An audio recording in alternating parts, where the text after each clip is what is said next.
शहरात सोशल मीडियावर हातात प्राणघातक चाकू घेऊन फोटो व्हायरल करून दहशत माजविण्याचा प्रयत्न करणाऱ्या एका 21 वर्षीय तरुणाला राजापेठ पोलिसांनी तातडीने ताब्यात घेत मोठी कारवाई केली आहे. राजापेठ पोलीस ठाण्याचे वरिष्ठ पोलीस निरीक्षक संदीप चव्हाण यांना इंस्टाग्रामवर एका तरुणाचा हातात धारदार चाकू घेऊन फोटो व्हायरल झाल्याची माहिती मिळताच त्यांनी राजापेठ डीबी पथकाला तात्काळ कारवाईचे आदेश दिले.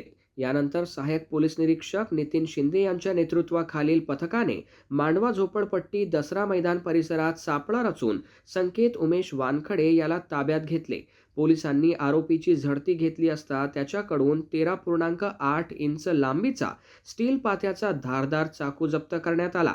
या चाकूची किंमत सुमारे 2,000 रुपये असल्याचे पोलिसांनी सांगितले.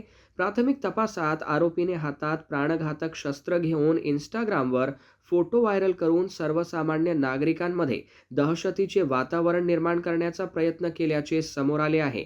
या प्रकरणी राजापेठ पोलीस ठाण्यात गुन्हा क्रमांक 562/2026 अन्वये आर्म्स ॲक्ट कलम 4/25 तसेच महाराष्ट्र पोलीस कायदा कलम 135 अंतर्गत गुन्हा दाखल करण्यात आला आहे.